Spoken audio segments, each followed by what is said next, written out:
is up, Flick fans, and welcome back to my channel. Today we are talking about the brand new documentary that just dropped on Netflix. This is a Martin Scorsese film, and as soon as I saw he had a movie coming out that not many people have been talking about, even though I think they will be talking about it after you guys watch the movie, we're talking Rolling Thunder Revue, a Bob Dylan story by Martin Scorsese. That's what we're talking about. I need you guys in the comments down below. Have you watched this movie? Were you a fan of the journey that it took us on? And do you like Martin Scorsese? Leave all of those things in the comments down below, and let's talk about this movie. So this film captures the troubled spirit of America in 1975 and the joyous music that Dylan performed during the fall of that year. Part documentary, part concert film, part fever dream. Rolling Thunder is one-of-a-kind experience from master filmmaker Martin Scorsese. Here's what I'll say to everybody. If you're going into this movie looking for an average structure, and by average structure, I mean a movie or documentary structured like something that you have seen before, throw that out the window immediately. If you're going into this movie without an affinity for music, or at least enjoying the music by Bob Dylan and people similar to him, I don't know if this movie's going to be for you. And if you're going into this movie thinking, Martin Scorsese, okay, this is going to be a very different documentary, unlike anything I've ever seen. Yeah, you're pretty much right. This is a very strange, in a good way, documentary because like the summary said, it is part fever dream. It is part documentary. It is partially a concert film, and the concert scenes were something that I was a bit worried about. I said, okay, a lot of music going into this movie. Is it going to tell a story? This documentary does the best job of allowing the music to tell the story that I've seen in a long time. Maybe not ever, but I've seen in a long, long time. The way that Martin Scorsese pieces this thing together is a word that I use fairly often when I'm talking about this director. It's masterful, but since this is a documentary and we know that he's dipped his toe in this realm before, I was unsure if it could measure up to the name of Martin Scorsese, and the way that they go through this footage and use clips of Bob Dylan that we have never seen restored in a beautiful way, piecing it together to create a coherent story, exploring what the heck was the Rolling Thunder Revue. It's like this forgotten time in history when Bob Dylan wanted to come back, but he did not want to go on tour alone, so he gathered all of this talent surrounding him, and what were basically the best musical minds of the generation to go on a very intimate tour across the country. And this is a tour that isn't talked about like it should be. And when it is talked about, everybody's like, why was it called Rolling Thunder Revue? And those are questions that people will have going in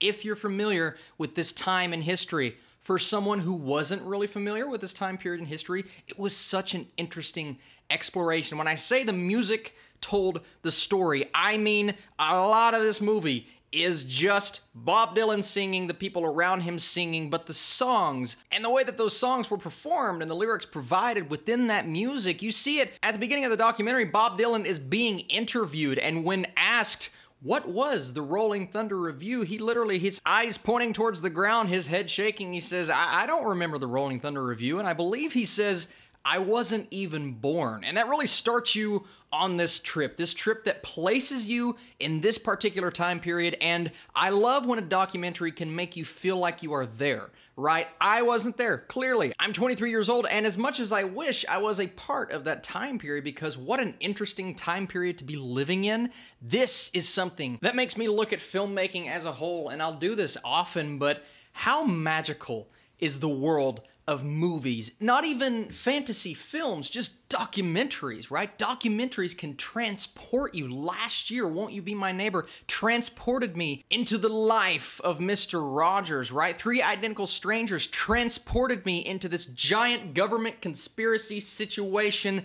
This movie transported me to that time period and allowed me to soak in all of this very odd stuff happening. And honestly, the first 20-30 minutes of the movie, I was sitting back going, okay, what is the point of all this? Because so far, we've not gotten really any explanation or word on why was this documentary created. But as the film goes on, it doesn't just spell it out for you, and I don't know why I expected it to, because it's Martin Scorsese. He's not going to do that. He's not going to feed the audience exactly what they want. No, he wants you to go on this journey with him, with Bob Dylan, with all of these individuals surrounding him. Some of them, very strange. Some of them did not necessarily want to be on this journey, and some of them explain things about Bob Dylan that maybe we didn't know as fans. I'm a fan of Bob Dylan and his music. Things that we didn't know, the way he treated certain people, the way he was treated on set and during all of their performances. Everyone's getting Bob Dylan coffee and treating him like he is royalty, and then everyone else, the talented and famous musicians surrounding him,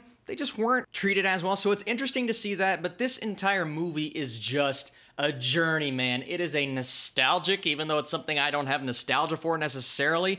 It's just a different experience, and that's what you want when you're watching a movie, especially if you're watching a documentary. So here's what I'll say. Not everyone's going to love this movie like I thoroughly enjoyed it, right? If you're a fan of Martin Scorsese, you have to watch the film. If you love Bob Dylan and you love music from that time period, music that is a bit odd, it's a bit off-putting at times. Every now and then you'll get some lyrics you're like, oh, okay, this kind of throws me back to this time, but it's strange today, right?